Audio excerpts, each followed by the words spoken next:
முதல்ல நீங்க முன்பாக இரண்டு விஷயத்தை உங்கள்கிட்ட சொல்லிடுறோம். மார்ச் 5ஆம் தேதி நம்முடைய மாண்புமிகு தமிழகத்தினுடைய முதலமைச்சர் ஐயா ஸ்டாலின் அவர்கள் 45 கட்சிகள் அழைச்சிருக்கிறாங்க, அனைத்து அழைச்சிருக்கிறாங்க. அதிலே பாரதிய ஜனதா கட்சி நாங்கள் எல்லா ஆலோசனை செய்த பிறகு அந்த கூட்டத்திலே பங்கேற்பதில்லை என்று முடிவு செய்திருக்கின்றோம். அதற்கான காரணத்தை முதலமைச்சர் அவர்களுக்கு கடிதம் மூலமாக இன்று தெரிவித்திருக்கின்றோம். முதலமைச்சருடைய கடிதத்திற்கு பதில் கடிதத்தை சற்று நேரத்திற்கு முன்பு, சில நிமிடங்களுக்கு முன்பு அனுப்பியிருக்கிறோம். அதில் விலாவாரியாக முதலமைச்சருக்கு பதில் சொல்லியிருக்கோம். அவருடைய கடிதத்தில் 3 பக்க கடிதத்தில் முதலமைச்சர் அவர்கள் நிறைய கேள்வி எழுப்பியிருந்தாங்க. நம்முடைய தொகுதி மறுசீரமைப்பு மட்டுமல்ல, மொழி பிரச்சனையிலிருந்து தேசிய கல்விக் கொள்கையிலிருந்து நிறைய கேள்விகள் அதில் இருந்துச்சு. அது எல்லாத்துக்கும் தகுந்த பதில் நாங்கள் அளித்திருக்கின்றோம். அளித்துவிட்டு முதலமைச்சருக்கு அதே நேரத்தில் தெரிவிச்சிருக்கிறோம். ஏன்னா எங்கேயும் கூட எந்த ஒரு மாநிலத்திற்கும் யாரும் அநியாயம் செய்வதாக இல்லை. அதுவும் தமிழகத்திற்கு எப்பொழுதுமே பாரத பிரதமர் நரேந்திர மோடி அவர்கள் அநியாயம் பண்ணவே மாட்டாங்க. அப்படி இருக்கும் பொழுது எதற்காக அனைத்து கட்சி கூட்டத்தை கூட்டியிருக்கிற கேள்வியை நாங்கள் எழுப்பியிருக்கிறோம். அந்த கடிதத்தினுடைய நகல் உங்களுக்கு வந்திருக்கும். அதில் பார்த்தீங்கன்னா எல்லா விஷயம் சொல்லியிருக்கோம். அதில் முதலமைச்சருக்கு சில கேள்விகள் நாங்கள் கேட்டிருக்கோம். எந்த ஆதாரத்தின் அடிப்படையில் நீங்கள் சொல்றீங்க 848 சீட் ஒதுக்குவாங்க, அல்லது தமிழகத்திற்கு 22 சீட்டு கொடுக்கணும், ஆனால் 10 சீட் தான் கொடுப்பாங்க, எக்ஸ்ட்ரா 12 சீட்டு கொடுக்க மாட்டாங்க, எந்த ஆதாரத்தின் அடிப்படையில், யார் உங்களுக்கு தகவல் கொடுத்தது? ஒருவேளை இவங்க தான் சொன்னாங்கன்னு நீங்க தெரியப்படுத்தினா எங்களுடைய முடிவை நாங்கள் மறுபரிசீலனை செய்ய தயார். நீங்க எதுவுமே இல்லாம உங்க பாட்டுக்கு செயற்கையாக மக்களுடைய அடிப்படை பிரச்சனைகளை பற்றி பேசுறதுக்காக அனைத்து கட்சி கூட்டத்தை கூப்பிடுங்க. பெண்களுக்கு எதிராக நடக்கக்கூடிய பாலியல் வன்கொடுமைகள், மாணவ செல்வங்களுக்கு எதிராக பள்ளிக்கூடத்தில் நடக்கக்கூடிய பாலியல் வன்கொடுமைகள், இதற்கு எதிராக அனைத்து கட்சி கூட்டத்தை நீங்க வைங்கன்னு நாங்கள் டிமாண்ட் பண்றோம். இல்லாத ஒரு விஷயத்திற்காக எதற்கு அனைத்து கட்சி கூட்டத்தை வைக்கிறீங்க, அதெல்லாம் நாங்கள் சொல்லியிருக்கோம். இது முதல் விஷயம் உங்களுக்கு. இரண்டாவது, பாரதிய ஜனதா கட்சி வருகின்ற 5ஆம் தேதி, மார்ச் 5ஆம் தேதி தமிழகம் முழுவதுமே 3வது மொழி நம்முடைய மாணவ செல்வங்கள் படிக்க வேண்டும் என்பதை வலியுறுத்தி ஒரு கையெழுத்து இயக்கத்தை ஆரம்பிக்க இருக்கின்றோம். சென்னையில் நிகழ்வில் நான் பங்கேற்கின்றேன். தமிழகம் முழுவதும் நம்முடைய டிஸ்ட்ரிக்ட் ஹெட் குவார்ட்டர்ஸ்ல பாரதிய ஜனதா கட்சியினுடைய மூத்த தலைவர்கள் பங்கேற்பார்கள். அன்னைக்கு ஒரு வெப்சைட்டும் லான்ச் பண்றோம். 2 விதமாக இந்த கையெழுத்து இயக்கம் நடக்கும். இன்னைக்கு காலையில் சென்னையில் நம்முடைய தலைமை அலுவலகத்தில் அண்ணன் கரு நாகராஜன் அவர்கள், மாநிலத்தினுடைய துணைத் தலைவர்கள், எல்லா தலைவரோடு சேர்ந்து பத்திரிகையாளர் சந்திப்பு நடத்தியிருக்கிறாங்க. எலக்ட்ரானிக் சிக்னேச்சர் வெப்சைட் மூலமா நம்முடைய அன்பு சொந்தங்கள் ஆதரவு கொடுக்கறவங்க போடலாம். அதே போல ஃபீல்டில் ஃபார்ம்லையும் கையெழுத்து போட்டு கொடுக்கலாம். இது மார்ச் 5ஆம் தேதி ஆரம்பிக்கப்படக்கூடிய இயக்கம் மார்ச், ஏப்ரல், மே கடைசி வரை முழுமையாக இந்த இயக்கம் நடக்கும். எங்களுடைய இலக்கு 1 கோடி கையெழுத்து, 1 கோடி கையெழுத்தை தமிழகத்தில் வாங்கணும். அதை மாண்புமிகு ஜனாதிபதி அவங்க கிட்ட கொடுக்கணும் என்பது எங்களுடைய விருப்பம். அதனால அந்த 2 விஷயத்தை பத்திரிகை நண்பர்கள்ட்ட ஃபர்ஸ்ட் சொல்லிடுறோங்கன்னா, அதன் பிறகு உங்களுக்கு இருக்கக்கூடிய கேள்விகளுக்கு பதில் சொல்லுங்க. தொகுதி சீரமைப்பு பற்றி 6 வாசம் கேட்டிருக்கேன். தொகுதி மக்கள் தொகை அடிப்படையிலையா இந்த விகிதாச்சார அடிப்படையில் இந்த குழப்பமான விஷயத்தை அண்ணாமலை ஒரு நிமிஷம், இந்த பிரச்சனை கிளப்புனது யாருங்கன்னா, தொகுதி மறுசீரமைப்பு அப்படின்னு ஃபர்ஸ்ட் இந்த பொருளையை கிளப்புனது யாரு? மாண்புமிகு முதலமைச்சர் ஐயா ஸ்டாலின் அவர்கள் கடிதம் போடுறாரு. எனக்கு டெல்லியிலிருந்து சொன்னாங்க, எனக்கு தகவல் வந்துச்சு, எனக்கு ஒரு இன்ஃபர்மேஷன் இருக்கு, 848 சொன்னாங்கன்னு பிரச்சனை ஆரம்பிச்சது அவர். அந்த பிரச்சனைக்கு முற்றுப்புள்ளி நாங்க வச்சிருக்கோம். என்ன வச்சிருக்கோங்கன்னா, அதாவது ப்ரோ ரேட்டா, விகிதாச்சார அடிப்படை அப்படின்னு நம்ம சொல்லியிருக்கோம். அப்படின்னா என்ன அர்த்தம்? இன்னைக்கு இந்தியாவில் 543 மக்களவை தொகுதிகள் இருக்கு, 543 பாராளுமன்ற உறுப்பினர்கள் இருக்கிறாங்க. தமிழகம் 39 பேர் நாம இருக்கோம்.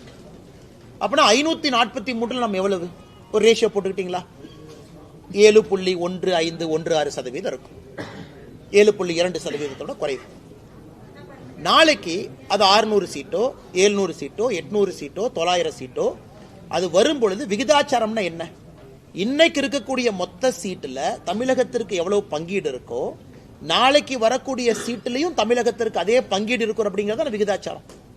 நாளைக்கு அது 1000 சீட்டு போனாலும் அதே 7.2% தானே. இன்னைக்கு யூபிக்கு இருக்கக்கூடிய மொத்த எம்பிக்கள் 543 எத்தனை சதவீதமோ, நாளைக்கு சீட் அதிகமான பிறகு கூட அதே அடிப்படை தானே. இதுதானே விகிதாச்சாரம், இதான ப்ரோரேட்டா. இதை மறுபடியும் குழப்பி ராசா அவர்கள் போன்றவர்கள் எல்லா தலைவர்களும் இதையும் புரிஞ்சுக்கலனா அவங்களுடைய நோக்கம் என்ன? தமிழக மக்களை குழப்பணும், அடிப்படை பிரச்சனையை தமிழகத்தில் பேசக்கூடாது, தமிழகத்துல சட்டம் ஒழுங்கு சீர்கேடை பத்தி யாரும் பேசக்கூடாது, லஞ்சலாவணியத்தை பத்தி பேசக்கூடாது, சம்பந்தமே இல்லாத விஷயத்தை பத்தி பேசிக்கிட்டே இருக்கணும். ஒரே நாடு ஒரே தேர்தல் நான் கொண்டு வரும் பொழுது மிக தெளிவாக ஒரே நாடு ஒரே தேர்தல் எப்ப வரும் தெளிவா சொல்லியிருக்கோம். இந்த டேர்ம் முடிஞ்சு 2029 வர இருக்கக்கூடிய பாராளுமன்றத்தினுடைய டேர்ம் அது 2034 முடியும். அது முடியும் பொழுது ஒரே நாடு ஒரே தேர்தல். இவங்க ஒரு வருஷமா ஐயோ ஒரே நாடு ஒரே தேர்தல் வருதாமா, எங்க திமுக ஆட்சி கலைஞ்சிருமா, எங்க திமுக ஆட்சி 4 வருஷத்துல இல்லாம போயிருமா, இப்படிதான் கதை கட்டிட்டு இருந்தாங்க. பாராளுமன்றத்தில் ஒரே நாடு ஒரே தேர்தல் என்று சொல்லும் பொழுது தெல்ல தெளிவாக எப்படி வரும் அப்படின்னு ஒரு கமிட்டி போட்டு முன்னாள் ஜனாதிபதி அவர்கள் அதற்கு தலைமை ஏற்று ரிப்போர்ட்டை கொடுத்திருக்கோம். அதே மாதிரி நாம தொகுதி மறுசீரமைப்பு என்று சொல்லும் பொழுது சென்சஸ் எப்ப வரும், டேட்டா எப்ப வரும், ஏன்னா ப்ரொபோஷனல் ரெப்ரசன்டேஷன் எப்படி வரும், ஏன்னா உங்களுக்கு சென்சஸ் டேட்டா கூட தேவை இருக்காது. ப்ரொபோஷனல் ரெப்ரசன்டேஷன் அப்படின்னா தான் உங்களுக்கு சென்சஸ் டேட்டா வேணும், மக்கள் தொகை வேணும். இன்னைக்கு நம்ம ப்ரோரேட்டான்னு சொல்றோம். இருக்கக்கூடிய சீட்டு அதே ப்ரோரேட்டா அதே விகிதாச்சார அடிப்படையில் மேல உயரப்போகுது. இது எல்லாம் நாம் சொன்ன பிறகு மறுபடியும் அனைத்து கட்சி கூட்டம் எதற்காக? இதை தெல்ல தெளிவா அமித்ஷாஜி அவர்கள் மட்டும் இல்ல, பாரத பிரதமர் நரேந்திர மோடி அவர்கள் 2023 சொன்னார். மக்கள் தொகை அடிப்படையில் தொகுதி மறு சீராய்வு என்ன பண்றோமோ அது இருக்காது, இது காங்கிரசினுடைய கனவு, மக்கள் தொகை அடிப்படையில் கொடுக்கணும், நாம் அப்படி கொடுக்க போறது கிடையாதுன்னு சொன்னாச்சு. சொன்ன பிறகு மறுபடியும் நீங்க குட்டை குழப்பறீங்கன்னா நீங்க தமிழகத்தில் நடக்கக்கூடிய பிரச்சனையிலிருந்து திசை திருப்புவதற்காக நீங்க ஏமாத்து வேலை செய்றீங்கன்னு தான் அர்த்தம். ஆனா இப்போ கடந்த சட்டமன்ற தேர்தலில் வந்து அதிமுக பாஜக கூட்டணி ஒருவேளை வெற்றி பெற்றிருந்தா தமிழகத்தை தரைமட்டம் பண்ணியிருக்கீங்க. பிளஸ் வந்து பாஜக வந்து அதிமுகவை அடிப்பணிய வைத்து பல திட்டங்களை செயல்படுத்திருக்கு. நேற்று வந்து அந்த முதல்வர் பேசியிருக்காரு. முதலமைச்சருடைய நேற்றைய ஸ்பீச் எப்படி இருந்துச்சுன்னா, இந்த டேடி மம்மின்னு அந்த இங்கிலீஷ் பாட்டெல்லாம் நான் பார்க்குறேன்னா எல்லாம் மேடையில் ஏறி ஒருத்தரும் டேடி மம்மி டேடி மம்மின்னு சொல்ற மாதிரி தான் அந்த கூட்டமே இருந்துச்சு. அவரை புகழ் பாடுவதற்காக ஒரு கூட்டம். கேட்டால் பிறந்தநாள் விழா, முதலமைச்சருக்கு பிறந்தநாள் விழாக்கு நாங்களும் வாழ்த்து சொல்லியிருக்கோம். பாரத பிரதமர் ஐயா நரேந்திர மோடி அவர்களும் காலையில் வாழ்த்து சொல்லியிருக்காங்க. முதலமைச்சர் நன்றாக நீடூழி வாழ வேண்டும் என்பது எங்களுடைய விருப்பம், நல்லா இருக்கணும் அவர். ஆனால் ஒரு பிறந்தநாள் விழாவை வந்து ஒரு அரசியல் மேடையாக போட்டுக்கிட்டு மேடையில் ஏறி பாரதிய ஜனதா கட்சியை திட்டுறது மட்டும்தான் ஒரே ஒரு வேலை என்று மேடையில் எல்லா தலைவர்களும் வரிசையாக பேசினாங்க. அவங்க போட்டி இல்லைன்னா பிஜேபியை யார் அதிகமாக திட்டும் அப்படிங்கிறதா நேற்று நிகழ்வுடைய சிறப்பே. சென்னையில் அந்த மைதானத்தில் நடந்த நிகழ்வு. அதனால் முதலமைச்சர் அவர்கள் ஆட்சியே முடிய போகுது, இன்னும் ஒரு வருஷத்தில் ஆட்சியே முடிய போகுது. இன்னைக்கு உட்கார்ந்து 2021 எலெக்ஷனை பத்தி கதை பேசிட்டு இருக்காரு. முதலமைச்சர் அவங்க கிட்ட 4 வருஷத்துல நீங்க என்ன சாதனை பண்ணீங்கன்னு நேற்று மேடையில கொடுத்திருக்கணும்ல. ஐயா முதலமைச்சர் அவர்களுக்கு 72வது பிறந்தநாள் விழா கொண்டாட்டத்தின் பொழுது பாருங்க 4 வருஷம் நாம் வந்த பிறகு தமிழகத்துல பாருங்க சட்டம் ஒழுங்கு இப்படி இருக்கு, பெண்களுக்கு எதிரான வன்கொடுமைகள் 10% குறைஞ்சிருக்கு, இப்படித்தானே பேசுவாங்க. முதலீடுகள் இவ்வளவு கொண்டு வந்திருக்கேன். இதுதான் 4 வருஷம் கழிச்சு நான் பேசி பார்த்திருக்கேன். முதல் முறையா ஒரு முதலமைச்சர் 2021 எலெக்ஷன் இப்படி நடந்திருந்தா அப்படி நடந்திருந்தா அப்படின்னு சொன்னாலே முதலமைச்சர் அவர்களுக்கு ஆட்சி செய்வதற்கு விருப்பம் இல்லை. ஏதாச்சும் ஒரு கட்சியை குறை சொல்ல வேண்டும், அது மட்டும் தன்னுடைய விருப்பமா வச்சிருக்காங்க. அடுத்து ஐயா வைகோ அவர்களை போன்றவர் நேற்று என்னை கொஞ்ச நேரம் திட்டினார். அவருக்கு எவ்வளவு சந்தோஷமா வைகோ ஐயா அவர்களுக்கு என்னை கொஞ்ச நேரம் ஒருத்தர் செங்கல் எடுத்துருவான்னு வர்றான், அவனை விட மாட்டேன், நான் இருக்கிற வரைக்கும் எப்படி செங்கல் எடுப்பான். அரசியல்ல சில தலைவர்கள் ஏன் ரிட்டையர் ஆகணும் அப்படிங்கிற உதாரணம் ஐயா வைகோ அவர். அந்தந்த வயசு வரும்போது ரிட்டையர் ஆயிடும், ஆகலின்னு அந்த பிரச்சனை வரும். மேடைக்கு போய் என்னை மாதிரி சின்ன பையனை எல்லாம் பிடிச்சி திட்டுறது, முதலமைச்சர் அவர்களுக்கு புகழ் பாடுவதற்காக அந்த மேடையை பயன்படுத்துறது, இது மட்டும்தான் இருந்ததோ தவிர ஆக்கப்பூர்வமாக இந்த பிறந்தநாள் விழால ஒரு தலைவர் ஒரு கருத்து சொன்னாங்க அப்படின்னு நான் பார்க்கலீங்கண்ணா. அப்படித்தான் அண்ணனுடைய கேள்விக்கான பதில் அதானுங்கண்ணா. அதாவது ஆக்கப்பூர்வமா இல்லாம இன்னும் 2021 எலெக்ஷனை பத்தியே நோன்றாருன்னா அவர் 4 ஆண்டு காலமாக எந்த வேலையும் செய்யலின்னு தான் அர்த்தம். அமைச்சர் கீதா ஜீவன் வந்து தூத்துக்குடியில ஒரு நிகழ்ச்சியில வந்து துணை முதல்வர் தொடர்ந்து அண்ணாமலை அநாகரிகமாக பேசுறாங்க,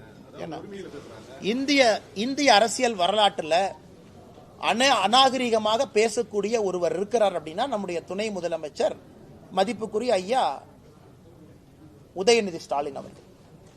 நான் அந்த பழைய விஷயத்தெல்லாம் பெண்கள் இருக்கிறாங்க, எங்க சகோதரிகள் இருக்கிறாங்க, நான் பேச ஆரம்பிச்சா தவறா போயிருங்க. அம்மையார் சசிகலா அவங்களை பத்தி என்ன சொன்னாங்க, அண்ணன் எடப்பாடி அவர்களை பத்தி என்ன சொன்னாங்க, ஐயா மோடி அவர்களை பத்தி என்ன சொன்னாங்க, மோடி அவர்களை 29 பைசா மோடி, எத்தனை விஷயம் சொல்லிக்கிட்டே போலாம். இன்னைக்கு நான் முடிவு செய்து விட்டேன், அவர்களுக்கு அவர்கள் பாஷையில பேசினா தான் புரியுதுங்கண்ணா, இல்லாட்டி புரியறது இல்லை. இந்த காதுல வாங்கி இந்த காதுல விட்டுறாங்க. அப்ப இல்லாட்டி நீங்க போய் பிரஸ்ல போய் கேட்டா அண்ணாமலையா யாருன்னே தெரியாது பாரு, அல்லது பிரஸ்காரங்க மைக் நீட்டினா அதெல்லாம் தெரியாது, இவரை பத்தி கேட்டா சினிமா நான் பாக்குறது இல்லையும் பாரு. இதுதான் அவருடைய பதில். இது அநாகரிகமான பதில். இப்படித்தான் தொடர்ந்து நடந்து கொண்டிருக்கிறது. இன்னைக்கு அவர்களுடைய பாஷையில நான் பேச ஆரம்பித்திருக்கேன். வேற வழி இல்லை, மக்களுக்கு தெரியணும் எவ்வளவு அநாகரிகமாக அதிகாரத்தை கையில் வைத்துக் கொண்டு நடந்து கொள்கின்றார்கள் என்று. அதனால் கீதா ஜீவன் அவர்களுக்கு ஏற்கனவே அங்கே பாரதிய ஜனதா கட்சிக்கும் அக்கா கீதா ஜீவன் அவர்களுக்கும் பெரிய பிரச்சனையாய் அவர்கள் இன்னைக்கு சத்துணவு கூடத்தில் அழுகன முட்டையை போடுற கீதா ஜீவன் அவர்கள் அரசியல் நாகரிகத்தை பத்தி எனக்கு பேசுறது தான் வியப்புக்குரியதா இருக்கு. அதுக்கு என்னையை பத்தி அவங்க சிந்திக்கிற நேரத்தில் கீதா ஜீவன் அவர்கள் ஒரு அரசு பள்ளியில போய் சத்துணவுல குழந்தைகளுக்கு நல்ல முட்டை கிடைக்குதான் அந்த நேரத்தை செலவிட்டாங்கன்னா குழந்தை செல்வங்களுக்கு நல்ல ஒரு மதிய உணவு கிடைக்கும். மத்திய அரசை கண்டித்து தான் இன்னைக்கு நாளைக்கு வைகோ கூட்டம் பெரம்பலூர்ல போராட்டம் நடத்தாங்க. யார் என்ன பண்றாங்க? வைகோ அதிமுக சார்பாக வைகோ உங்களுடைய திட்டங்களை எதுதான் சொல்றாங்க நீங்க? அண்ணே அவர் பேசுங்கண்ணே, அவர் என்ன வேணாலும் பேசட்டும். அவர் ஒன்றுமே இல்லை. உங்களுக்கு தெரியும் வைகோ ஐயாவுடைய நிலைப்பாடு உங்களுக்கு தெரியும். அதாவது தமிழகத்தினுடைய தீய சக்தி திமுகன்னு சொன்னவர். அவர் உயிரோடு இருக்கும் வரை சாதிக் பாஷா அது இது 2G ஊழல் அவர் பேசினதில் எடுத்து நீங்க ரீல போட்டு பாருங்க. அவ்வளவு பேசிய வைகோ அவர்கள் இன்னைக்கு என்ன சொல்றாங்கன்னா, அவர் உயிரோடு இருக்கும் வரை தமிழகத்தில் திமுக ஆட்சி யாரும் அகற்ற முடியாதுங்கிறார். வைகோ ஐயா நல்லா இருக்கணும், அவர் 150 வருஷம் வாழனது வேறங்கண்ணா. அதனால ஏற்கனவே சொல்லி இருக்கின்றோம், வைகோ ஐயா கண் முன்னாடி 2026 திமுகவினுடைய ஆட்சி இல்லாம போகாது. வைகோ ஐயாவும் பார்க்கத்தான் போறாங்க.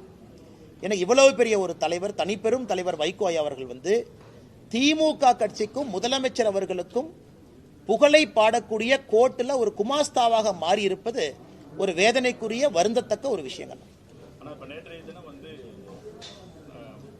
நாம் தமிழர் கட்சி சீமான் அவர்களுடைய விசாரணை இரண்டு விதமாக பிரிச்சுக்கலாங்கன்னா, காவல்துறையினுடைய நடவடிக்கை அண்ணன் சீமான் அவர்களை பொறுத்தவரை அந்த வீட்டில் ஒட்டினது, அந்த அந்த சம்மன்ஸ் ஒட்டினது அதெல்லாம் நடந்து கொண்ட விதம் ஏற்புடையது அல்ல. ஏன்னா ஒரு புகார் வந்திருக்கு, காவல்துறை விசாரிக்கணும். புகார் வந்திருக்கு, சீமான் அவர்கள் ஒத்துழைக்கணும். அது எந்த மாற்று கருத்து இல்லைங்கன்னா. புகார் வந்திருக்கு, விசாரித்த பிறகு சார்ஜ் ஷீட் போடணும். அதெல்லாம் காவல்துறைக்கு முழு அதிகாரம் இருக்கு. ஆனா நான் ஒரு சம்மனை ஒட்டினேன், சம்மனை யாரோ ஒருத்தர் கிழிச்சாங்க, அதனால அவரை நான் தூக்கிட்டு போனேன், அவரை போலீஸ் ஸ்டேஷன்ல போய் அவங்க என்னை அடிச்சாங்கன்னு போலீஸ் நானே கம்ப்ளைண்ட் கொடுத்தேன். எனக்கு அது ஏதோ ஒரு இடத்துல தமிழகத்தினுடைய காவல்துறை தன்னுடைய அதிகாரத்தை தவறாக பயன்படுத்துகின்றார்களோ என்கின்ற ஐயம் எனக்கு ஏற்பட்டுச்சு. ஏன்னா சம்மனை பொறுத்த வரைக்கும் எக்ஸ்பிளைன் பண்றாங்க. ஏன்னா பல பேர் பல கருத்துக்கள் சொல்றாங்க. சம்மன்கிறது என்ன அப்படின்னா, ஒரு காவல்துறை அதிகாரியோ ஒரு கோர்ட்டோ யாராவது நான் விசாரிக்கணும், அவங்கள்ட்ட ஒரு இன்ஃபர்மேஷன் இருக்கு, நான் கேதர் பண்ணணும் அப்படின்னா சம்மன் பண்ணி வர சொல்லுவாங்க. நீங்கள் நானும் தொடர்ச்சியா அந்த சம்மனுக்கு போகல, முதல் சம்மன் கொடுப்பாங்க போகல, ரெண்டாவது சம்மன் கொடுப்பாங்க போகலைன்னா அது கோர்ட் மூலமாக வாரண்டா மாறும், அது பிடி வாரண்டாக மாறும். அப்ப கண்டிப்பா போடணும். இன்னைக்கு சம்மன்ஸ் எப்படி ஆகி போச்சுனாங்கன்னா, எந்த விதத்திலும் அனுப்பலாம், இமெயில் அனுப்பலாம், வாட்ஸ்அப்ல அனுப்பலாம். சீமான் அவர்களை போன்ற அரசியல் தலைவர்கள் எங்க இருந்தாலும் அந்த லோக்கல் கான்ஸ்டபிள் மூலமா மேடைக்கு சர்வ் பண்ணலாம். அவர் கிருஷ்ணகிரி தர்மபுரி பக்கத்தில் இருக்காருன்னா அங்க போய் சர்வ் பண்ணலாம். ஸோ வீட்டு வாசல்ல சர்வ் பண்றது எனக்கு புரியலைங்கண்ணா. வீட்டுக்குள்ள போய் சீமான் அவர்கள் மனைவி கையில அந்த சம்மனை கொடுக்கலாம், அதான் முறை. வீட்டுக்குள்ள யார் இருக்காங்க அவங்க கையில சம்மனை கொடுத்து கையெழுத்து வாங்கி போட்டோ எடுத்துட்டு போவாங்க. நான் சம்மன் கொடுத்துட்டேன், நான் சம்மன் கொடுத்த பிறகு தப்பிச்சுட்டு போறாங்க அப்படின்னா அது வாரண்டா மாறும். இதுல எனக்கு ஆச்சரியம் என்னன்னா, கேட்ல ஒட்டுறது. கேட்ல யார்ட்ட ஒட்டுவாங்கன்னா, ப்ரொக்ளைம்டு அஃபெண்டர் மேலதான் கேட்ல ஒட்டுவாங்க. அதாவது தேடப்படக்கூடிய குற்றவாளி கேட்ல ஒட்டுவாங்க, நான் பார்த்திருக்கேன். கோர்ட்டு ஒருத்தரை குற்றவாளின்னு சொல்லி எஸ்கேப் ஆயிட்டாங்க, அவங்கள வீட்டு வாசல்ல ஒட்டுவாங்க, P1 சொல்லுவாங்க, ப்ரொக்ளைம்டு அஃபெண்டர். ஒரு சீமான் அவர்களுக்கு வீட்டு வாசல்ல ஒட்ட வேண்டிய அவசியம் இல்லை என்பது என்னுடைய கருத்து. சரி, ஒட்டியாச்சு, அதை கிழிச்சிட்டாங்க. எப்ப அதை ஆக்ட் பண்ணணும்னா, அடுத்த நாள் சீமான் அவர்கள் 11 மணிக்கு வரல அப்படின்னா தான் காவல்துறை நடவடிக்கை எடுக்கணும். ஏன்னா நான் வீட்டுக்கு வந்தேன், நான் சம்மன் ஒட்டிட்டேன், காலைல 11 மணிக்கு வரணும்னு நான் சொல்லியிருக்கேன், நீ சம்மனை கிழிச்ச என்னமோ பண்ணிட்ட, அப்ப கிழிச்சாளுக்கு தெரியும் 11 மணின்னு. அப்ப நீ சீமான் அவர்கள்ட்டையோ அவங்க துணைவியாருக்கோ அவங்க நண்பர்களுக்கோ சொல்லியிருக்கணும். அடுத்த நாள் 11 மணிக்கு வரல அப்படின்னா நடவடிக்கை. அப்புறம் அவங்க இன்ஃபர்மேஷனை பார்த்து தானே கிழிச்சிருப்பாங்க. அதனால எனக்கு காவல்துறை நடந்து கொண்ட விதம், பத்திரிகையாளர்கள்ட்ட காவல்துறை நடந்து கொண்ட விதம், ஏன்னா யாரோ ஒருத்தர் அந்த பாதுகாவலர் ஒரு கன் எடுக்கிறார், நானும் பார்த்தேன், எக்ஸ் சர்வீஸ் மேன் கன் எடுக்கிறாங்க, அதை பத்திரிகை நண்பர்கள் நீங்களும் படம் பிடிக்க போறீங்க, அங்கெல்லாம் தேவையில்லாத பல விஷயங்கள். அதனால் தமிழகத்தினுடைய டிஜிபி முதலமைச்சர் அவர்கள் சீமான் அவர்கள் மீது நடவடிக்கை எடுக்கணுமா, ஆதாரப்பூர்வமா அதை எடுத்துக்கங்க. ஏன்னா அவரும் தனி மனிதன் தான். விசாரணை பண்ணணுமா, அவருக்கு எந்த எக்ஸம்ஷனும் கிடையாது, அவரு விசாரணைக்கு போகணும், எல்லாம் ஓகே. நடந்து கொண்ட விதம் எனக்கு ஏற்புடையதா இல்லைங்கண்ணா. சாமானிய மனிதனுக்கும் இது நடந்தால் என்ன ஆகுங்கிறத நான் பார்த்தேன். இத்தனை நாளா சீமான் வந்து அந்த பாலியல் இதே நடக்கலன்னு சொல்லிட்டு இருந்தாரு. நேற்றைய தினம் வந்து விரும்பப்பட்டு வந்தான்னு சொல்லி. அண்ணா அதுக்குள்ள நான் போலி விரும்பலிங்கண்ணா. அது எனக்கும் அதுக்கும் சம்பந்தம் இல்லாத ஒரு விஷயங்கண்ணா. வீரப்பனுடைய மகள் இருக்காங்க. ஆமாங்கண்ணா. அவங்கள வந்து காவல்துறை அவங்கள தனிமையில அதை தடுத்திருக்காங்க. அதுக்கு சின்ன கைகலப்பு நடந்திருக்கு. அதை எப்படி பாக்குறீங்க? அவங்க என்ன சொல்லியிருக்காங்க பேட்டியில, இந்த மாதிரி என்னை ஆரம்பத்துல இருந்தே தடுத்துட்டு வர்றாங்க, பள்ளியில் ஆகட்டும், கல்லூரியில் ஆகட்டும், அரசியல் ஆகட்டும், இன்னைக்கு இங்கேயும் தடுக்கிறாங்க அப்படின்னு சொல்லி ஒரு பதிவு வச்சிருக்காங்க. இதை எப்படி பாக்குறீங்க? நான் இந்த பதிவு எப்படி பார்க்குறேன்னா, சீமான் அவர்கள் இந்த விஷயத்தை பற்றி என்ன பேசுகிறாங்க அதை பற்றி நான் கருத்து சொல்ல விரும்பலை. அது காவல்துறை அவர்கள் விசாரணை எடுக்கணும், நடவடிக்கை பண்ணணும், தப்பு நடந்திருந்தா நியாயம் கொடுக்கணும், அது வேறங்கண்ணா. நான் முதல்ல இருந்து அந்த பாயிண்ட்டுக்குள்ளேயே போலிங்கண்ணா. நான் காவல்துறை இந்த சம்மன் விஷயத்தில் நடந்து கொண்ட விதத்தை மட்டும்தான் நான் பேசுகிறேன். இரண்டாவது, ஒரு காவல்துறையை பொறுத்தவரை என்னை தடுக்கிறாங்க வர்றாங்க. நம்ம புரிஞ்சுக்கணுங்கன்னா, ஒரு போலீஸ் ஸ்டேஷன் வந்து ஒரு 500, 1000, 2000 கணக்கான தொண்டர்கள் வர்றாங்கன்னா அவங்களையெல்லாம் வச்சு ஒரு போலீஸ் ஸ்டேஷனில் வேலை பார்க்க முடியாதுங்கண்ணா. ஒரு காவல்துறைக்கு எல்லோரையும் தடுப்பதற்கான உரிமை இருக்குது. காரணம், லா அண்ட் ஆர்டர் அவங்க மெயின்டைன் பண்ணும். ரோட்டை மறிச்சு உட்காரலாம், லா அண்ட் ஆர்டர் கைவிட்டு போகலாம், எமோஷனல் கேடர்ஸ் இருப்பாங்க, பேரிகேட்ஸ் போடுவாங்க. அதை பற்றி எனக்கு கருத்து இல்லைங்கண்ணா. என்ன நடந்துச்சு, எவ்வளோ போலீஸ் டிப்ளாய் பண்ணியிருந்தாங்க, அதை பற்றி நான் சொன்னால் தவறாக போயிடும். அதே மாதிரி போலீஸ் ஸ்டேஷனுக்குள்ள ஒரு என்கொயரி பண்ணும்போது ஒரு என்கொயரி பிளேஸ், அது கூட லாயர்ஸ் இருக்கலாம், சம்பந்தப்பட்ட நபர்கள் இருக்கலாம், கேஸுக்கு சம்பந்தப்பட்டவங்க இருக்கலாம். இல்லை நான் கூட ஒரு 10 பேர் போவேன், 20 பேர் போவேன், 30 பேர் போவேன், அது போலீஸ் ஸ்டேஷனாக இருக்காது, வேற மாதிரி மாறிடுங்கண்ணா. அதை தடுப்பதற்கும் காவல்துறைக்கு உரிமை இருக்கு. ஆனால் இந்த கேஸை பொறுத்த வரைக்கும் காவல்துறை ஆரம்பத்திலிருந்து கடைசி வரை நேர்மையாக நடந்துக்கிறாங்க அப்படிங்கிறத நம்ம பார்க்க முடியும். அதை பொறுத்து அந்த கேஸே நேர்மையாக நடக்குதான்னு சொல்ல முடியும். அதனால் காவல்துறை நேர்மையாக ஒளிவு மறைவு இல்லாமல் டிரான்ஸ்பரண்டாக நடந்தாங்கன்னா நாளைக்கு எல்லோருக்கும் காவல்துறையின் மீது நம்பிக்கை வரும்.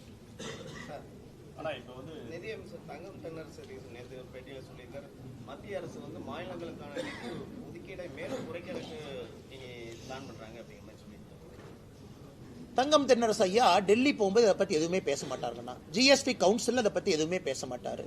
நம்முடைய நிதியமைச்சர் அம்மா நிர்மலா சீதாராமன் அவங்களை சந்திக்கும் போது எதுவுமே பேச மாட்டார். ஆனால் சென்னைக்குள்ள வந்து பத்திரிகையாளரை சந்திச்சு அதை பேசுவார். அப்படி குறைக்கிறதுக்கு முயற்சி எடுக்கிறோம்னா எதுல குறைக்கிறதுக்கு முயற்சி எடுக்கிறோங்கன்னா, இன்று நம்முடைய கடிதம் முதலமைச்சருக்கு எழுதிய கடிதத்தில் குறிப்பிட்டிருக்கோம்.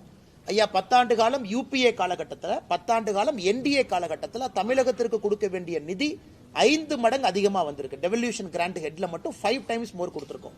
அப்படி இருக்கும் பொழுது எந்த ஆதாரத்தின் அடிப்படையில் தமிழகத்திற்கு நிதி கம்மியாக வருதுன்னு சொல்றீங்கிற நம்ம கோடிட்டு காட்டியிருக்கோங்கண்ணா எல்லாமே. அதனால் தங்கம் தென்னரசு ஐயா அவர்கள் இல்லை குறைச்சிருக்காங்கன்னா எந்த ஹெட்ல குறைக்கிறோம், ஏன் குறைக்கிறோம் அப்படிங்கிற விவரத்தை சொல்லட்டும், நாங்கள் பதில் சொல்றோம். மக்காச்சோளத்துக்கு 1% செஸ் வரி அதிகப்பட்டிருக்காங்க சார். அது வந்து வியாபாரிகள் வந்து மக்காச்சோளத்தை கொள்முதல் பண்ற விவசாயிகள்கிட்ட அந்த வரியை சேர்த்து வாங்குறாங்க சார். அது சம்பந்தமாகவும் அந்த மக்காச்சோளத்தை பொறுத்த வரைக்கும் ஒரு அடிப்படை பிரச்சனை என்ன அப்படின்னாங்கன்னா, இன்னைக்கு இந்தியாவில் வந்து ஒரு பகுதியில் மக்காச்சோளம் நிறைய விளையுது, மத்திய பிரதேஷ். ஒரு பகுதியில் மக்காச்சோளம் நமக்கு வேணும், நம்ம பகுதியிலே விளையுது, மத்திய பிரதேஷ் கொஞ்சம் அதிகமாக விளையுது. ஸோ மக்காச்சோளம்ங்கிறது நம்ம குறிப்பாக நம்முடைய கால்நடைகளுக்கு அதிகமாக நம்ம பயன்படுத்துகிறோம். ஆடு, கோழி, தீவனங்கள் எல்லாமே மக்காச்சோளம் பேஸாக வச்சு. இன்னைக்கு பிரச்சனை என்னன்னாங்கன்னா, சவுத் அமெரிக்காவிலிருந்து வரக்கூடிய மக்காச்சோளத்தினுடைய விலை இந்தியாவிலிருந்து வரக்கூடிய மக்காச்சோளத்தினுடைய விலையை விட குறைவாக இருக்கு. சவுத் அமெரிக்காவிலிருந்து நீங்கள் மக்காச்சோளத்தை வாங்குறீங்கன்னா கப்பல் மூலமாக, அது போர்ட்டுக்கு வரும்போது அதே மக்காச்சோளத்தை நீங்கள் எம்பியிலிருந்து தமிழ்நாட்டுக்கு கொண்டு வந்தீங்கன்னா சவுத் அமெரிக்காவிலேருந்து வர மக்காச்சோளம் இதை விட குறைவாக இருக்கு. ஸோ நிறைய நம்முடைய நண்பர்கள் நாமக்கல்லை சார்ந்தவங்க, கோழி பண்ணை வச்சிருக்கிறவங்க, தீவனம் வச்சிருக்கிறவங்க எல்லாம் என்ன சொல்றாங்கன்னா, எங்களுக்கு வட அமெரிக்காவிலிருந்து வரக்கூடிய மக்காச்சோளத்தை எங்களுக்கு அனுமதி கொடுங்க அப்படின்னு. ஸோ நாம் ஒரு வரி போட்டிருக்கோம். ஏன்னா வந்து ஒரு மற்ற நாட்டினுடைய மக்காச்சோளம் மொத்தமாக நம்ம நாட்டை வந்து ஃபிளட் பண்ணும் பொழுது நம்ம விவசாயிகளுக்கு பிரச்சனை வரும். ஏன்னா அவங்க டம்ப் பண்ணுறாங்க. ஒரு வட அமெரிக்காவுடைய மக்காச்சோளம் பார்த்தீங்கன்னா நாட்டுக்குள்ளே டம்ப் பண்ணுறாங்க. ஸோ அதனால் இந்த மார்க்கெட் மெக்கானிக்ஸில் தொடர்ந்து நம்ம அந்த வரி வச்சு தான் பேலன்ஸ் பண்ணுறோம். அதே நேரத்தில் இவர்களுக்கான முட்டுவலியும் அதிகமாகக்கூடாது, குறிப்பாக வந்து தீவனங்களுக்கான முட்டுவலியும். ஸோ நம்மை பொறுத்தவரை யாருக்கும் பாதிப்பு ஏற்படக்கூடாது. அதே நேரத்தில் உள் ஊரில் இருக்கக்கூடிய மக்காச்சோளம் விளைவிக்கிறவங்களுக்கு, ஏன்னா பிரச்சனை என்னாங்கன்னா அவ்வளவு கோழிகள், முட்டைகள், கறிக்கோழிகள், பண்ணைகள் வந்து தமிழகத்தில் அதிகமாக இருக்கு. நாமக்கல்ல இருந்து நீங்கள் பார்த்தீங்கன்னா சங்ககிரி இந்த பகுதி எல்லாமே நிறைய இருக்கு. அதனால தொடர்ந்து வரக்கூடிய பிரச்சனைங்கன்னா அவங்க சொல்லும் போதெல்லாம் அப்பப்போ நாங்கள் பேலன்ஸ் பண்ணி கொடுப்போம். இன்னைக்கு அது மறுபடியும் அவர்களுக்கு பிரச்சனையா இருக்கு அப்படின்னா அதற்கு என்ன உதவி தேவையோ நாங்கள் செஞ்சு கொடுக்குறோம். மாநில அரசு அந்த கரெக்டுங்கண்ணா. ஏன்னா மாநில அரசுக்கும் இதே பிரச்சனை இருக்குங்கண்ணா. நான் எனக்கு ரெண்டு வச்சு நான் நேரடியாக குறை சொல்ல விரும்பல. அதனால ஏன்னா நம்ம மத்திய அரசு சார்பா நாமளும் உள்ள டியூட்டி போட்டிருக்கோம் உள்ள வரும் பொழுது. அதனால நான் நேரடியாக குறை சொல்ல விரும்பலைங்கன்னா, எங்க இதனால முயற்சி எடுத்து மாநில அரசு குறைக்க முடியும் என்று இருந்தால் கண்டிப்பா நாங்கள் ரெக்வஸ்ட் பண்றோம். மத்திய அரசினுடைய நோக்கம் வட அமெரிக்காவுடைய மக்காச்சோளம் மார்க்கெட்டை ஃபிளட் பண்ணக்கூடாதுங்கிறது நம்முடைய நோக்கம். அதில் ஏற்கனவே போன ஆண்டு ஹெல்ப் பண்ணோம். இந்த ஆண்டும் தேவைன்னா மத்திய அரசு கவனத்துக்கு எடுத்துட்டு போய் உதவி பண்றோம். ஆனா திருமாவளவன் அதே மீட்டிங்ல என்ன சொல்லியிருக்காருன்னா, மாநில சுயாட்சிக்கு, மொழிக்கு, அரசியலமைப்புக்கு எதுக்குமே பாதுகாப்பு இல்லைன்னு சொல்லி பதிவு பண்ணிருக்காரு. திருமாவளவன் ஸ்கூலுக்கு மட்டும் பாதுகாப்பு இருக்கு. நாங்க வந்து திருமாவளவன் ஸ்கூல் நடத்துறாரு, சிபிஎஸ்சி நடத்துறாருன்னு நைட்டோட நைட்டாங்கன்னா ஆளை மாத்துறாரு. இந்த ஸ்டேஷன்ல ரவுடிகள்லாம் ஆளை மாத்துற மாதிரி நைட்டோட நைட்டா கரஸ்பாண்டா இருந்தவரை ட்ரஸ்ட்ல ஒருத்தரை போட்டு அவங்ககிட்ட கரஸ்பாண்டன்ட் கொடுத்துட்டு, நான் அப்படியே ரோட்ல நடந்து போயிட்டு இருந்தேன், என் கையை பிடிச்சி அவங்களே இழுத்துட்டு போய் இந்த ஸ்கூல்ல கரஸ்பாண்டன்டாருன்னு சொன்னாங்க, அதனால நான் கரஸ்பாண்டன்டா இருக்கேன். எத்தனை நாளைக்கு இந்த கம்பி கட்டுற கதையை, திருமாவளவன் சொல்லக்கூடிய கம்பி கட்டுற கதையை எத்தனை நாளைக்கு தமிழக மக்கள் கேட்டுக்கிட்டே இருப்பாங்கன்னா? இவர் வந்து மொழிக் கொள்கைக்கு ஆதரவு அப்படின்னு சொன்னாங்கன்னா எதுக்கு இவர் சிபிஎஸ்சி ஸ்கூல் நடத்துறாரு? அப்புறம் அடுத்தது சொல்றாரு, சிபிஎஸ்சி ஸ்கூலே ஆரம்பிக்கல, சும்மா தான் என் பேரை போட்டாங்க. பத்திரிகை நண்பர்கள் காட்டுறீங்கன்னு போட்டோ பாருங்கன்னு, நீங்களே போய் ரிப்பன்லாம் கட் பண்ணி குழந்தைங்களா இருக்காங்க. இல்லப்பா அது 10 குழந்தைங்க தான் இருந்தாங்க, ஃபுல்லா ஸ்கூல் ஆரம்பிக்கல. இந்த மாதிரி தொடர்ந்து பொய்யை மட்டும் பேசக்கூடிய திருமாவளவன் அண்ணனுக்கு என்ன பதில் நான் சொல்றதுங்கண்ணா? எனக்கு திருமாவளவன் அண்ணன் அவர்கள் நன்றாக புரிந்து கொள்ள வேண்டும். இன்னைக்கு அவர் ஒரே ஒரு மனசாட்சிப்படி ஒரு பதில் சொல்லட்டுங்கண்ணா. தமிழகத்தில் கடந்த 10 ஆண்டு காலமாக தாய்மொழி தமிழ் மொழிக்கு உலக அளவில் மோடி அவர்கள் அங்கீகாரம் தேடி கொடுக்கலையா அப்படிங்கறதுக்கு பதில் அவர் சொல்லட்டும். அவர் சொல்லட்டும். பாராளுமன்றத்தில் எங்கேயாச்சு நாம தமிழ் மொழிக்கு அவமரியாதை செய்திருக்கின்றோமா சொல்லட்டும்.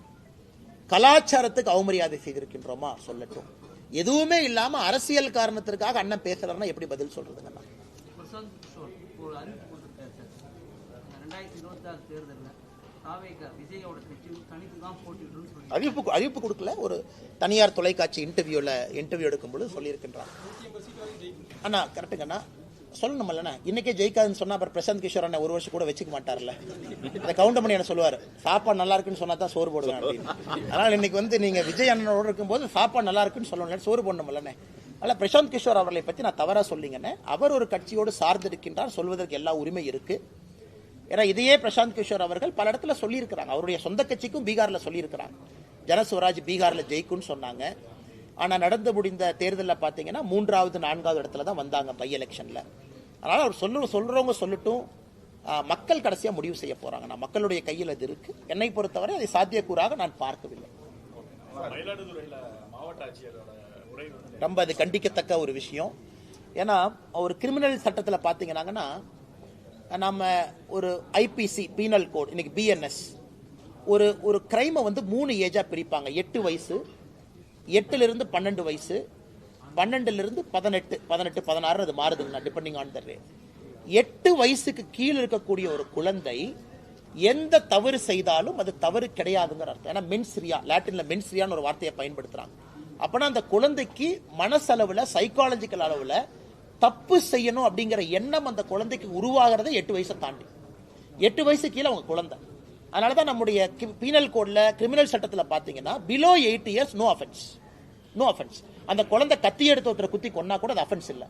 ஏன்னா தெரியாம குத்திட்டாங்க, ஏன்னா மென்ஸ்ரியா டெவலப் ஆகல. இது வந்து ஒரு பேசிக் காமன் சென்ஸ். ஒரு IAS படித்து விட்டு ஒரு மாவட்டத்தினுடைய ஆட்சியராக இருக்கக்கூடிய அதிகாரி ஒரு 3.5 வயசு இருக்கக்கூடிய குழந்தை பாலியல் வன்கொடுமையில் அந்த குழந்தை மாட்டியிருக்காங்க.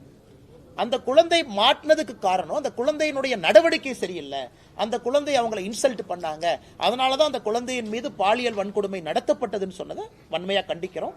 அதே நேரத்தில் மாநில அரசை நான் பாராட்டுறேன். காரணம் உடனடியாக அந்த மாவட்டத்தினுடைய ஆட்சியரை மாத்தினாங்க. அது ரொம்ப முக்கியம். ஏன்னா மெசேஜ் கொடுக்கணும். ஒரு மாநிலத்தினுடைய அரசு இது போன்ற அதிகாரிகள் தவறு செய்யும் பொழுது உடனடியா மெசேஜ் பப்ளிக் கொடுக்கணும். நேத்து மாநில அரசு உடனடியா அந்த ஆட்சியரை மாத்தி இன்னொரு ஆட்சியரை போட்டிருக்காங்க. அது வரவேற்கப்பட வேண்டிய ஒரு விஷயம். நான் நேற்று முதல்வர் வந்து அதே மேடையிலனா எங்கள் கூட்டணியில விரிசல் இல்ல, விரிசல் விழுன்னு நினைக்கிறவங்க தலையில மண் விழுன்னு சொல்லியிருக்கேன். அண்ணே பார்த்தேன் அண்ணே, விரிசல் விழுந்தா தானே மண் விழுவும். இப்ப ஒரு வீட்டுல வந்து விரிசல் வந்தா தானே தலைமையில மண் விழுகும். 2 ஸ்டேட்மெண்ட். அதனால முதலமைச்சர் அவர்கள் விரிசல் இல்லாம மண் எப்படி விழுகும்? நான் ஒரு வீட்டுக்குள்ள இருந்து அது விரிசல் விழுமான்னு பார்த்துட்டே இருக்கிறேன். அது விரிசல் வந்தா தானே தலைமையில மண் விழுகும். அதனால முதலமைச்சர் அவர்கள் பாதி உண்மையை ஒத்துக்கிட்டாரு மண் உலகம்னு. மிச்ச பாதி உண்மையை இன்னும் 6 மாசத்துல ஒத்துக்குவாரு. இன்னும் 8 மாசத்துல கூட்டணி எதுவுமே இருக்காது, தனியா அவர் இருப்பார். இது நடக்கத்தான் போது, நீங்க டிசம்பர்ல பாருங்க. கண்டிப்பாண்ணே. விரிசல், அவர் விரிசல் தானே சொல்லியிருக்காரு. முதல்ல விரிசல் வந்து அப்புறம் உடையின, அதுக்கு 8 மாச காலமாகும். ஏன்னா இன்னைக்கு திருமாவளவன் அண்ணன் வந்து தோழமை சுடுதல் இருக்காரு. அதாவது வந்து முதலமைச்சர் கொஞ்சம் பேசினா கூட லைட்டா பேசணும், அடுத்து நான் வந்து புகழ் தரணும்னு சொல்லிட்டு தோழமை சுடுதல் தான் இன்னைக்கு இருக்குங்கண்ணா. நீங்க வைகோ ஐயாவை நல்லா யோசிச்சு பாருங்க. அவர் எப்பொழுதுமே ஒருத்தரை புகழ்ந்தாருன்னா ஒரு வருஷம் கழிச்சு திட்டுவார். அது வைகோ ஐயாவுடைய பேட்டர்ன். அது என்டிஏவுக்கு அதே தான் நடந்தது, அடல் பிகாரி வாஜ்பேயிக்கு அதே தான் நடந்தது, பிஜேபிக்கு அதே தான் நடந்துச்சு, இன்னைக்கு ஐயா மு.க. ஸ்டாலின் அவர்களுக்கு அதே தான் நடக்க போகுது. அதனால வைகோ ஐயா அவர்கள் 2025-26 ஜனவரியில ஃபார்முக்கு வருவார். அதுக்கு நான் காத்துக்கிட்டு இருக்கேன். ஆனா இப்ப தர்மபுரி மாவட்ட பொறுப்பாளர் திமுக ஐஏஎஸ் ஐபிஎஸ் அதிகாரிகள் வந்து பேச்சுக்கு ஆனா இந்த திமுகவை பொறுத்த வரைக்குங்கன்னா இந்த மாவட்ட செயலாளர் பதவி வந்தோன்னா உங்களுக்கு என்ன ஆகி போயிருதுன்னா அந்த மாவட்டத்தினுடைய குறுநில மன்னன் அவங்களே பட்டம் சூட்டிக்கிறாங்க. திமுக மாவட்ட செயலாளர் நான் தான் குறுநில மன்னன். இந்த மாதிரி மாவட்டத்தினுடைய ஆட்சியர் எஸ்பி எவனா இருந்தா எனக்கு என்ன எங்கிட்ட வந்து பேசிட்டு போங்கயான்னு. இதெல்லாம் ஆணவத்தினுடைய ஒரு அதிகாரத்தினுடைய ஒரு வெளிப்பாடுங்கண்ணா. அந்த ஆணவத்தினுடைய வெளிப்பாடு தான் அந்த தர்மபுரியில திமுகவுடைய மாவட்ட செயலாளர் பேசிய பேச்சு கட்சி மீட்டிங்ல திமுக அழிய ஆரம்பித்து விட்டது, மக்களே அவங்களை வெளியே அனுப்பிடுவாங்க அப்படிங்கறதுக்கு சான்று தான் இது. வருகின்ற காலத்துல அவங்களுக்கு தெரியும் ஆணவத்தை எப்பொழுதும் ஜனநாயகத்துல மக்கள் ஏற்றுக்கொள்ள மாட்டார்கள். திருப்பூர் இண்டஸ்ட்ரீஸ்காரங்க உங்களை சந்திச்சிருக்காங்க சார். அவங்களுடைய கோரிக்கைகளை முக்கியமான பரிந்துரை பண்ணி ரெகுலர் மீட்டிங்ஸுங்கன்னா சால்வ் பண்ணி கொடுப்போம். அப்பப்போ ஃபீட்பேக் எடுப்போம். நிறைய இஷ்யூஸ் இருக்குங்கன்னா மைக்ரண்ட் லேபரர்ஸ் ப்ராப்ளம் இருக்கு, அவர்களுக்கு தேவையான ஹவுசிங் ஃபெசிலிட்டி பிரச்சனை, இம்போர்ட் டியூட்டி காட்டன் 11% இருக்கு, எல்டிசி கண்ட்ரி 5.5%, நிறைய இஷ்யூஸ் இருக்குங்கன்னா தொடர்ந்து செஞ்சுக்கிட்டு இருக்கோம். ஏன்னா டெக்ஸ்டைல் வந்து டைனமிக் செக்டருங்கண்ணா. 3 மாதத்துக்கு முன்பு இருந்த பிரச்சனை இன்னைக்கு வேற பிரச்சனையா இருக்கும், இன்னும் 6 மாசம் கழிச்சு பேசினா புது பிரச்சனையா இருக்கும். அதனால அடிக்கடி நம்முடைய மாவட்டத்தினுடைய ஆற்றல் மிகுந்த தலைவர்கள், இதற்கு முன்பு அண்ணன் செந்தில்நாதன் அவங்க இருந்தாங்க, இப்ப அண்ணன் ஸ்ரீனிவாசன் அவங்க இருக்கிறாங்க, கூட எல்லாம் எங்களுடைய மாநிலத்தினுடைய நிர்வாகிகள் எல்லாம் இருக்கிறாங்க, தொடர்ந்து அவங்க பேசிட்டே இருக்காங்க. திருப்பூரை பொறுத்த வரைக்கும் it's a very dynamic place. அதனால நீங்க பேசிக்கிட்டே இருக்கணும், அந்த பிரச்சனை எடுத்துட்டு போகணும், சால்வ் பண்ணிட்டே இருக்கணும்னா காரணம் டெக்ஸ்டைல் மாதிரி ஒரு டைனமிக் செக்டர் இல்லைங்கண்ணா. ஒரு சின்ன காட்டன் வழியில பிரச்சனை வந்தா இங்க பிரச்சனை வரும். அதனால ரொட்டீன் ஃபீட்பேக், நிறைய விஷயங்கள் எங்களால் செய்து கொடுக்க முடியும், செய்து கொடுக்கும்.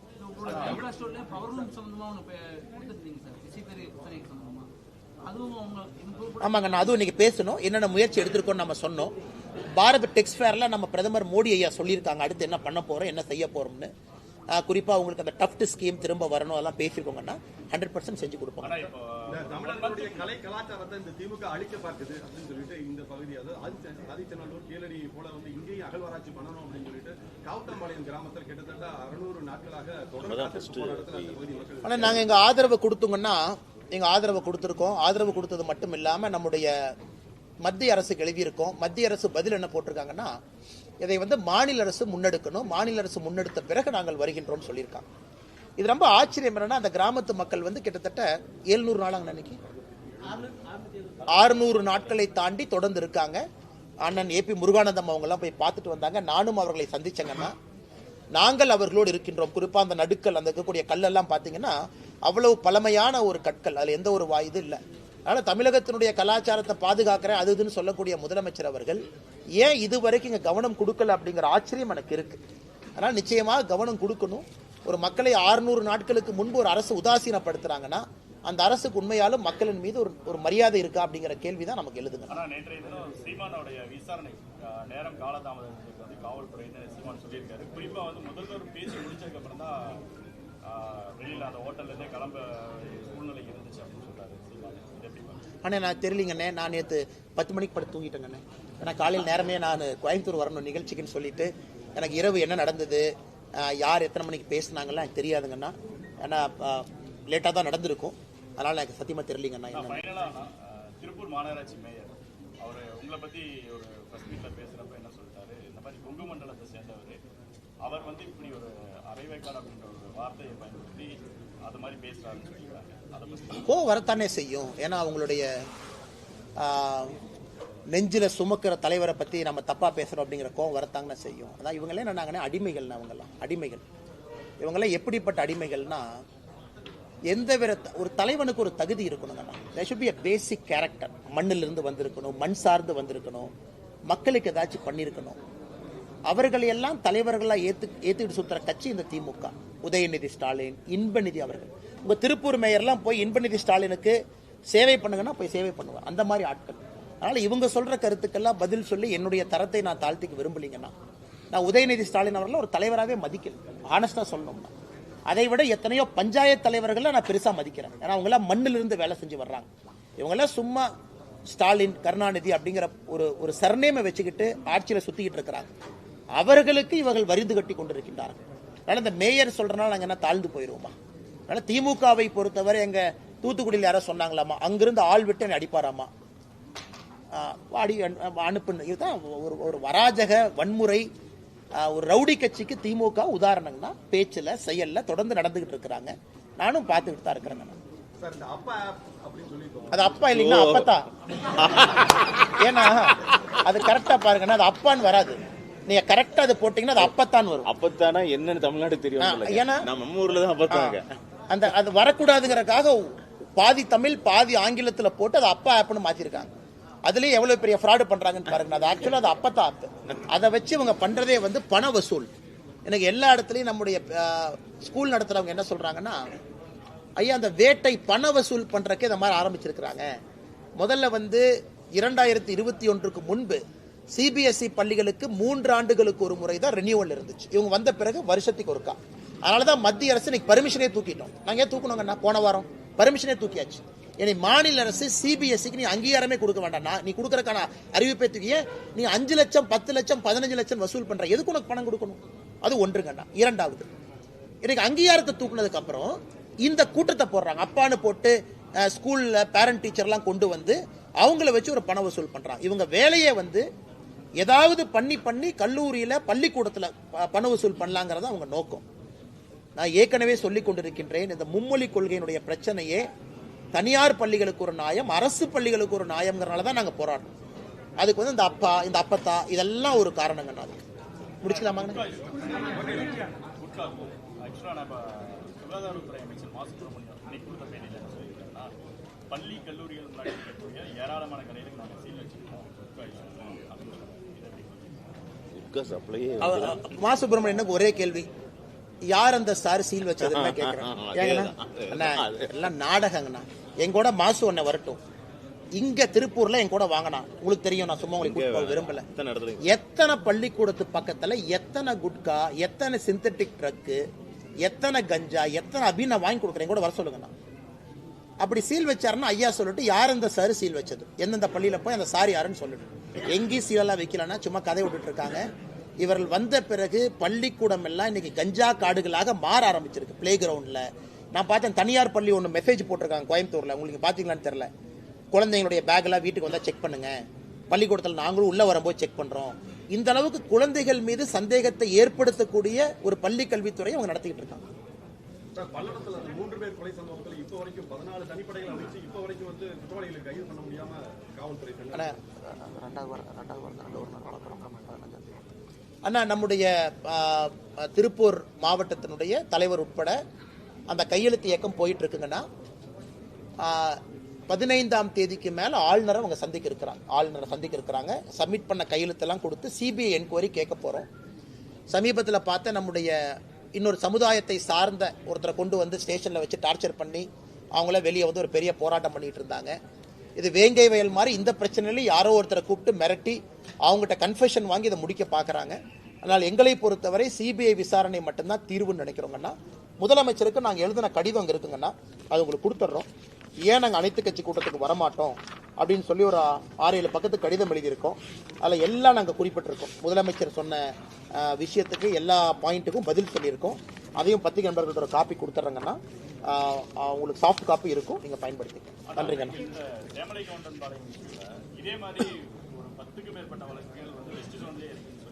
உண்மைதாங்கண்ணா. குறிப்பாக வெஸ்ட் ஜோனில் எனக்கு தெரிஞ்சு நான் ஒரு ஸ்பாட்டுக்கு போனாங்கன்னா, நாமக்கல் பக்கத்தில் இதே மாதிரி ஒரு இடத்துல 2 பேர் வீட்டில் அடித்து கொண்டாங்க. அப்புறம் தோட்டத்தில் நள்ளிரவில் 1, 2, 3 பேர் கொலைகள் நிறையா இருக்குது. எனக்கு தெரிஞ்சு 10 வழக்குகள் என்பதே குறைவு. அதனால தான் நாங்கள் ஸ்ட்ராங்காக அதுக்கு போராட்டம் பண்ணது, ஸ்பாட்டுக்கு போனது. ஏன்னா இது காப்பி கேட்ட மாதிரி நடக்குது. 3 மாதத்துக்கு ஒரு முறை வெஸ்ட் ஜோனில் குறிப்பாக தோட்டத்து வீட்டில் இரவில் தனியாக இருக்கிறவங்கள பார்த்து ஒரு கேங் டார்கெட் பண்ணிருக்காங்க. தொடர்ந்து இது நடக்குது. அதனால் நீங்கள் சொல்வது உண்மைதான். இதை காவல்துறை கம்பீரமாக எடுத்து இதற்கான தீர்வு கொடுக்கணுங்க.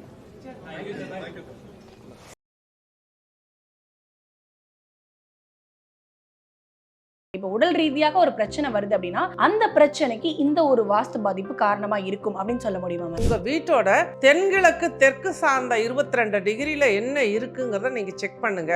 நான் சொல்ற மாதிரி பாதிப்பு அந்த இடத்துல இருந்தது அப்படின்னா நிச்சயமா அந்த இடத்துல. இந்த மாதிரி ஆன்மீகம் மற்றும் ஜோதிடம் சார்ந்த இன்னும் பல வீடியோக்கள் பார்க்கணுமா? மறக்காம திருவருள் டிவிக்கு சப்ஸ்கிரைப் பண்ணுங்க. திருவருள் டிவியுடைய சேனல் லிங்க் இந்த வீடியோடைய டிஸ்கிரிப்ஷன்ல இருக்கு.